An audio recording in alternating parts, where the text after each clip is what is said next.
The light came on by itself at 3:14 in the morning, the motion flood over the carport, and Wade stood at the kitchen window with a glass of water he had not drunk, and watched the white cone of it lay across the gravel and the woodpile and the wet edge of the field. And there was nothing in it. The light did not lie. Something had crossed the sensor's eye and tripped it, and whatever had done that was already past the throw of the bulb, standing somewhere in the dark beyond the carport where the cold came up off the cut hay. He did not move for a long time. He counted the seconds the way he counted a roof job, by feel, and the light held its 90, and then clicked off and gave the yard back to the dark. He kept watching the place where it had been. The water went warm in his hand. He was a man who worked above other people's heads for a living, and that fact mattered to how this went. Wade Pruitt had set roofs and torn them off for 22 years in 3 counties, asphalt and standing seam metal, and the occasional slate job up in the old part of town, and he knew the weight of things that walked on a roof. He knew what a raccoon sounded like, and what a limb sounded like, and what a man sounded like, and he knew the difference between a noise that came down through the deck and a noise that came across it. He did not spook. He had stood on a 40-foot pitch in a wind that wanted him off it, and he had not spooked, because panic was how a man came off a roof, and panic was a thing he had trained out of himself years ago, the way you train a flinch out of a hand. He measured. That was the whole of him. He measured, and then he decided. His crew knew it about him too. The measuring. He ran 2 men most jobs, a younger one named Cole, who could nail a course faster than anyone Wade had worked with, and who got told to slow down twice a day for it, and an older man named Burl, who had set roofs before Wade was born and moved slow and never wasted a motion. Burl had a saying he gave the new ones, that a roof did not kill a careful man, and it did not give a careless one a second chance. And Wade had taken that the way you take the few true things an old man hands you and built the rest of himself around it. He did not invent stories. He did not round a measurement to make a customer feel better, and he did not round one to make himself feel better either. When a homeowner asked him was it bad, the rot under the shingle, the soft spot at the valley, he told them exactly how bad in feet and dollars, and he watched them decide, and they trusted him because a man who will not soften a number is a man whose numbers you can stand on. That was his trade, and that was his name, in 3 counties. And it is worth setting down, because everything that came after rests on it. A man like that does not mistake what he saw. A man like that, when he tells you there were tracks across his roof, and he found them in the morning, is telling you a thing he measured.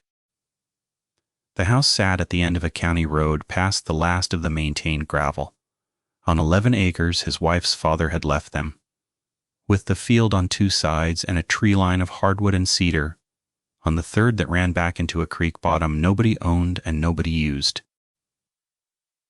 There was a barn. He kept his ladders and his brake and his stock in, and a carport for the truck.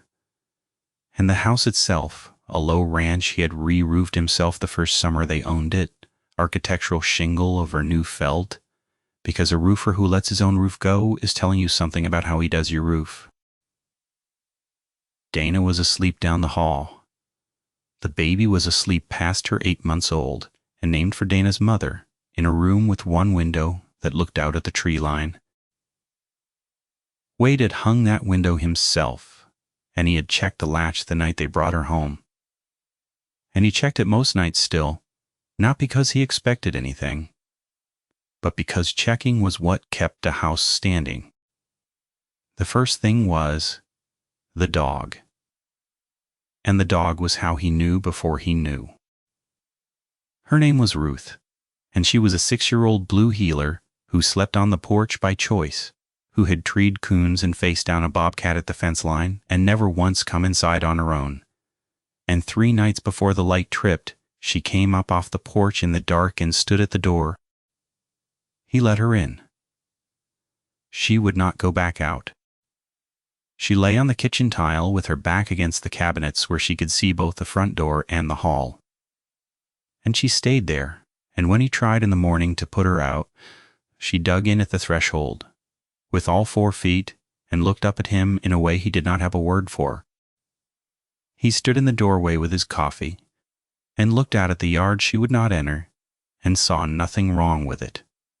The field was the field. The tree line was the tree line. The dog, though, knew the yard better than he did, the way an animal knows the 1 acre it owns, and the dog had taken the yard off her own list of safe places. And Wade had learned a long time ago to respect a verdict he could not yet read. He crouched down to her on the tile that morning and put his hand flat on her side and felt her heart going faster than a lying down dog's heart should go. A quick, hard knock under the ribs, and her ears were up and turning, and her eyes never came to him. They stayed on the door. He had raised her from a pup that fit in one hand. He had seen her square up to things twice her size in the field and not give a foot of ground. Whatever she had decided about the yard, she had not decided it out of any softness, because there was no softness in her. And that was the part that sat wrong with him while he drank his coffee and looked at a yard that looked like every other morning of his life. He told Dana the dog was getting old. It came out of him at the counter with his back half turned. The easy thing, the thing you say, to keep a morning ordinary.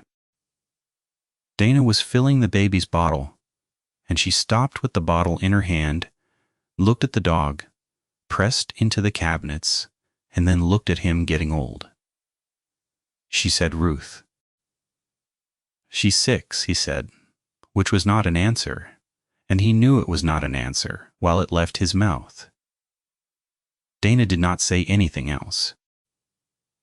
She finished the bottle and screwed the cap and looked at him another second, and he watched the light cross the kitchen and not land anywhere, and she let it go for both their sakes, the way you let a thing go when you have decided the truth can wait until the man who owes it to you is ready. That was the last easy morning. He would think about it later. The ordinary weight of it. The coffee, and the radio low, and the baby sounds coming down the hall, and the bottle warming in the pan. And he would understand that he had been standing in the last of the normal world and had not known to hold it. The second thing was the smell.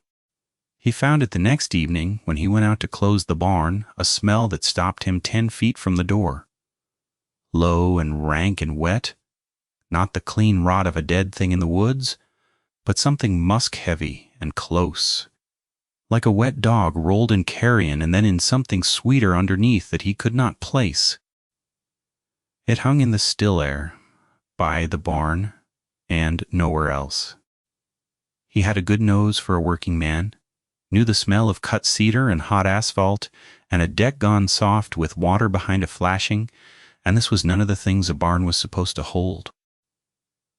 He stood in it and breathed it down and tried to source it, a carcass dragged in by coyotes, a possum dead in the wall, and walked the barn with his headlamp, and found nothing dead and nothing disturbed, and the smell already thinning, already pulling back the way a thing pulls back when it has heard you come.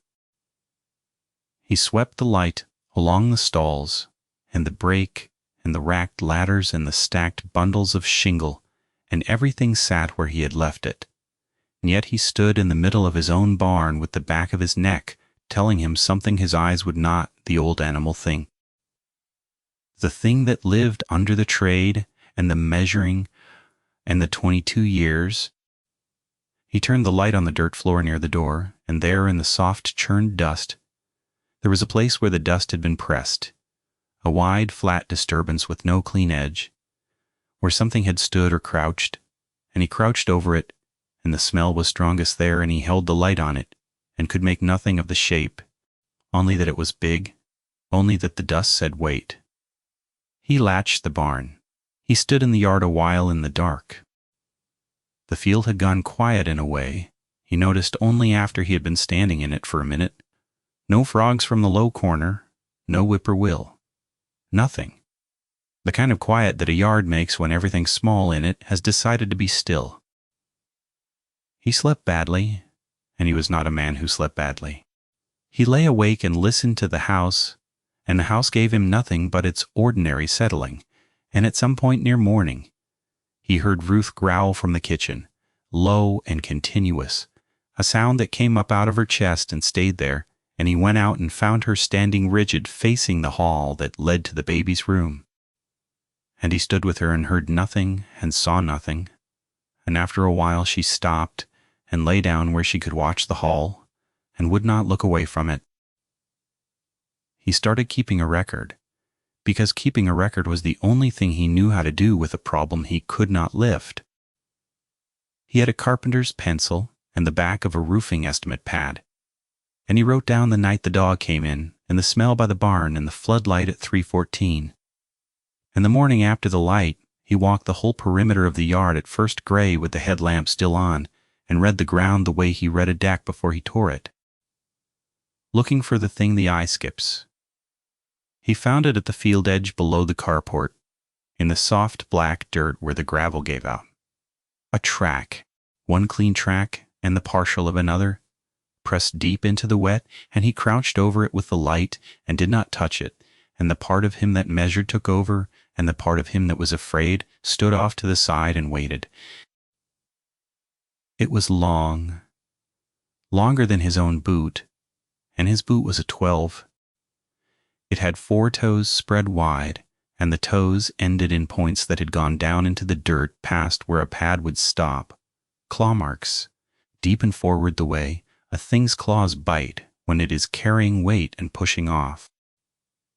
The pad behind the toes was wide, and the depth of the print said weight, real weight, more than a coyote, more than the biggest dog he had ever set eyes on, and the stride to the partial second print was long, too long, longer than a thing that walked on 4 feet that size should reach. He put his tape on it because the tape was in his pocket, and the tape did not lie, either. He hooked the end at the heel of the pad and ran it out past the claw points and read it twice to be sure, the way he read a ridge measurement twice before he cut the track. Ran 11¼ inches. He sat back on his heels in the cold and looked at the number, and the number looked back at him and offered nothing. He measured the depth too, pressed his thumb down beside the print to feel how the same dirt took his own weight, and it did not take it the way the track had been taken. His thumb barely marked it, and the track had gone down a clean ½ inch into ground that would hold a man. He looked at the spread of the toes and the forward bite of the claws, and he thought about the deer that crossed this field most mornings, the coyotes he had heard on the ridge his whole life, the loose dogs, the one cougar a man 2 valleys over swore he had seen, and none of them fit the dirt in front of him. He had read signs since he was a boy. He knew what walked this country. This had walked this country too, and he did not know what it was. He did the thing a careful man does. He built the ladder of reasons and he climbed it. A big dog. Somebody's mastiff run loose, except no dog had a stride like that, and no dog put its claws down ahead of the pad that way. Claws stayed up on a dog. A bear. Then, except the toe count was wrong and the shape was wrong, and a bear left a print you could not mistake for anything but a bear, a wide, flat, human, wrong thing. He stood at the bottom of every rung, and the rung gave under him, and he went up to the next one, and it gave too, and he ran out of rungs standing in his own field at dawn, with a tape measure in his hand, and a number he could not assign to any animal he had ever read sign of, and the dawn came up slow over the tree line and proved nothing at all. He poured a ring of mason's lime in a circle around the track to keep it from the weather, and he photographed it with his phone, and he hated how the phone made it look small and harmless. A gray smear in gray dirt, the depth gone, the wrongness gone. A thing you could scroll past. He thought about calling someone, and did not yet know who the county. Did not handle this, There was no number for this. He went in and made coffee and did not tell Dana about the track, and that was the second lie, and it landed no better than the first. The nights stacked after that, each one starting higher than the one before, and he stopped pretending the floor ever came back down. The floodlight tripped again 2 nights later, 2:40 this time, and he was at the window for it because he had started sitting up, and again the cone of light lay empty across the gravel. But this time he was watching the right place at the right second, and he saw the edge of it, just the edge, a shape pulling back out of the light's reach at the tree line.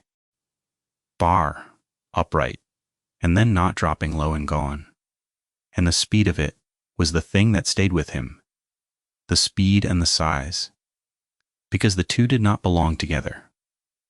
A thing that big should not move that fast.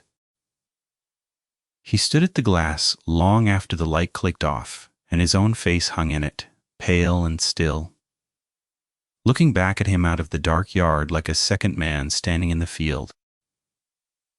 He set a trail camera the next day strapped to the carport post, angled out at the field edge, a cheap hard wire unit he used to watch the barn during a job, and he set it and tested it and walked in front of it and watched himself flare white in the test frame, and he felt for the first time in days a small, clean satisfaction. The satisfaction of a man who has finally laid a tool against a problem. He checked the strap twice. He angled it down a few degrees to take the field edge, where the soft dirt was, where the first track had been, and he cleared a sight line through the carport clutter so nothing would trip it but the field, and he stood back and looked at it doing its small, patient job, and thought, catch it. Just catch it once. And he would have something to hand a person, something the phone could not flatten, something with a timestamp on it that no man at a wildlife office could file under bear. He checked it at dawn, the way he checked everything. Now walking the perimeter first with the headlamp, reading the wet ground, and then he pulled the card and sat on the tailgate in the gray, with his reading glasses pushed up his nose and scrolled. The camera had fired 4 times in the night. 4 timestamps clustered between 3 and 4 in the morning, 3:02 and 3:09, and 3:11 and 3:11 again. The first was empty field, the hay stubble silver in the infrared, nothing. The second was empty field. He felt the small disappointment of a man whose trap has caught the wind. The third frame stopped him. It was a wall of close gray blur, too close. Something passing the lens at a range the cheap optics could not hold.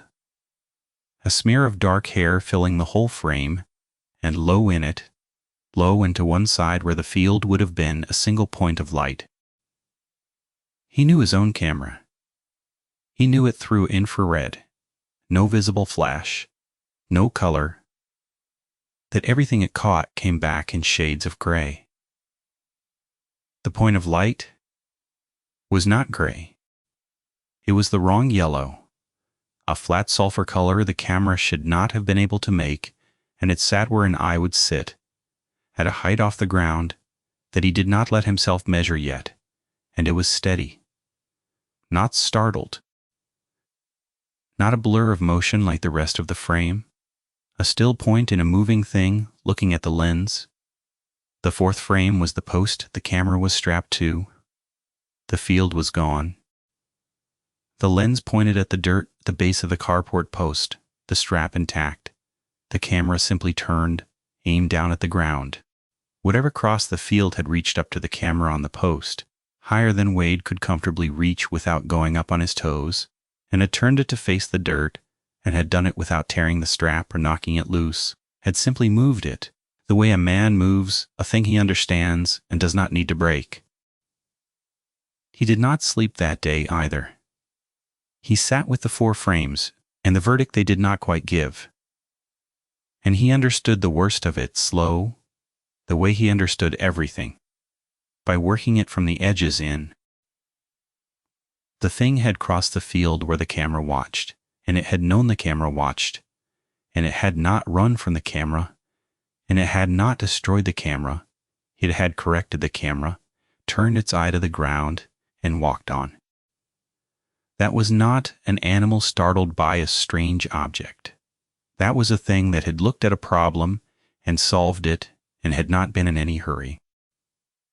He sat with that until Dana came in and asked him what was wrong, and he heard himself say, "The camera fell."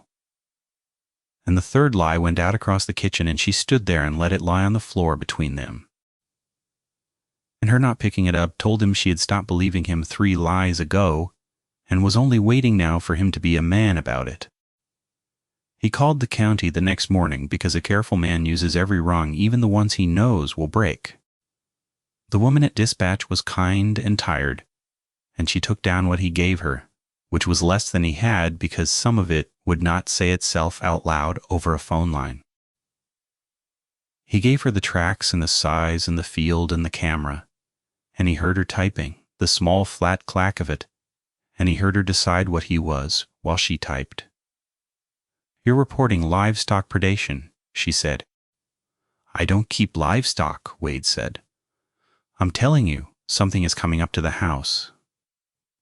There was a pause, and the typing stopped and started again. "I'll have an officer call you back about the predation," she said, and he understood that the system had a slot with a name on it, and he had been filed into the slot, and that the name on the slot was not the name of the thing in his field. He thanked her. He set the phone down on the counter and stood there a while. The officer did not call back that day or the next.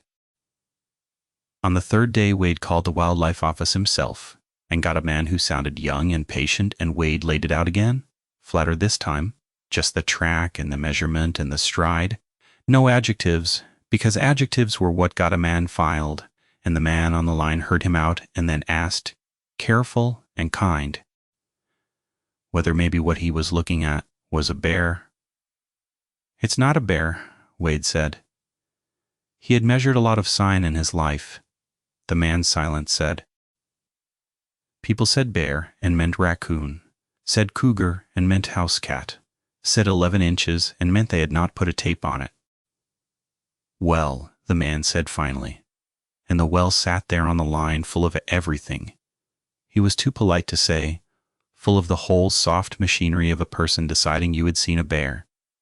And Wade thanked him too, and hung up and stood in his kitchen, having learned the thing the careful man learns last, that the wide, indifferent machinery of help had looked at him and found him to be a man who had seen a bear, and that whatever stood at his tree line at 3 in the morning stood between him and his family, with nothing in the gap but him. He stopped sleeping at night on purpose after that.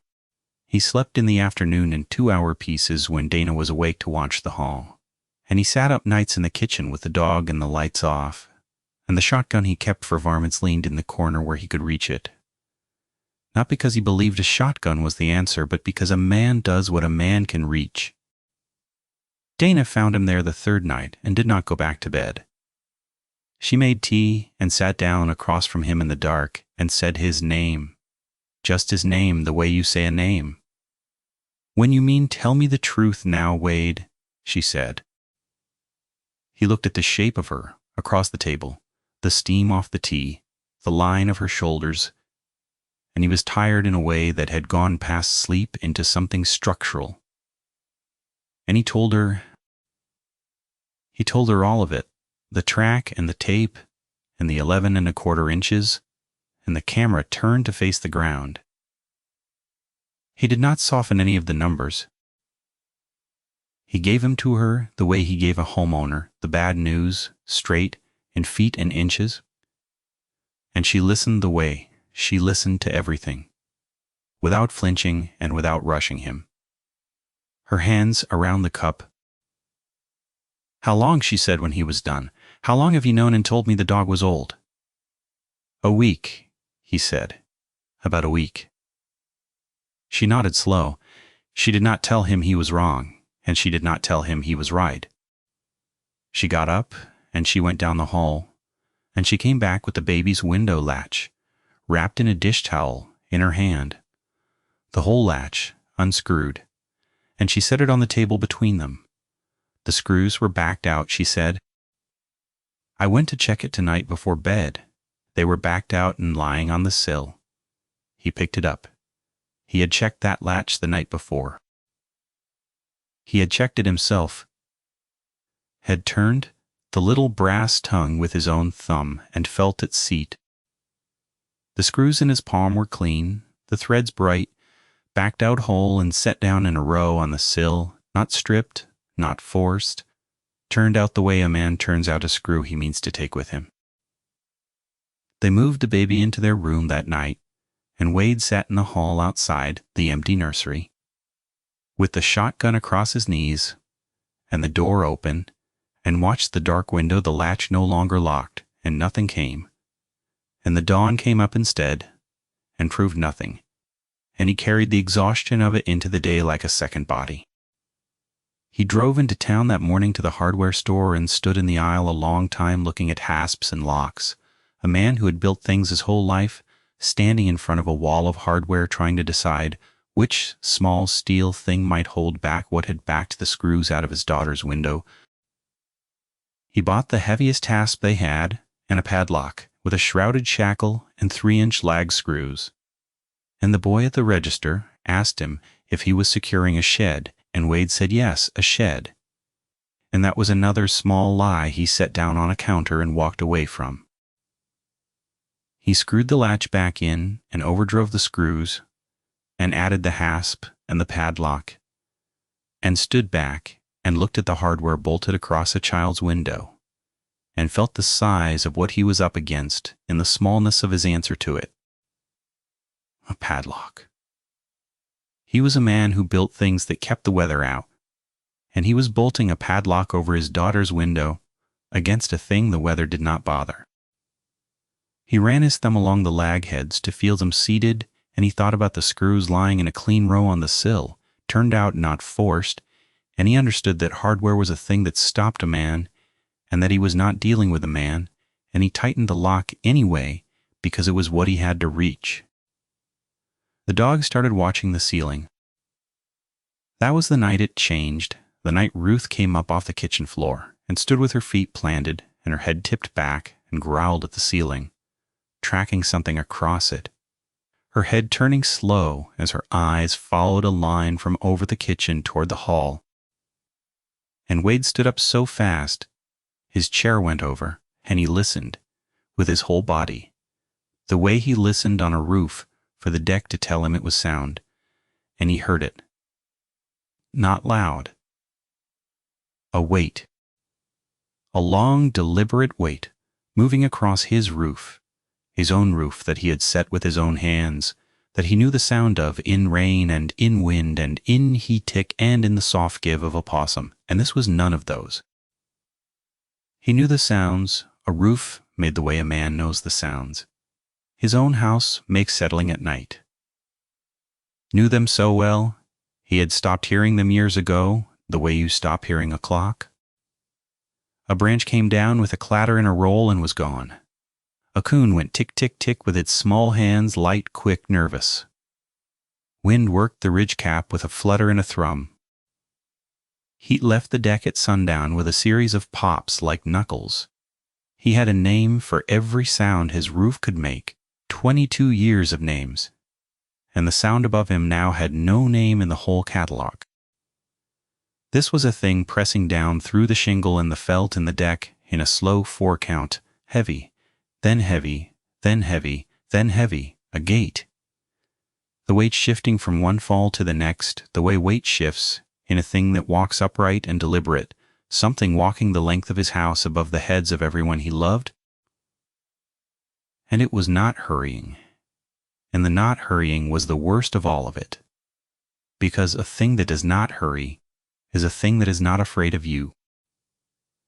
He tracked it by the dog and by the sound together, the two of them following the same invisible line across the ceiling, from over the kitchen, over the hall, toward the far end of the house, toward the room with the padlocked window, and the cold went through him that had nothing to do with the night air. Because the line the Waite was walking was a line he knew was the line from the field side of the roof to the nursery side, was a thing crossing his house on purpose toward the one place he had tried to seal. He went out the back door into the yard with the shotgun and the headlamp, and he swept the roof line, and the light found nothing. The ridge clean against the stars, and the Waite had stopped the moment the door opened. And he stood in the cold, turning the light along the eaves and the valleys, and there was nothing on his roof, nothing in the yard. The field empty, the tree line a black wall giving back nothing, and behind him in the house the dog was still growling at a ceiling that now held only the night. He stayed out there until his hands went numb. He came in and did not sleep. He sat in the hall until gray. And in the morning they found them. He went up at first light, because he had to know set the extension ladder against the eave the way he had 1,000 times for 1,000 jobs, and climbed onto his own roof with the dew still on it and the cold coming up through his knees. And he stood on the ridge and looked back down the long slope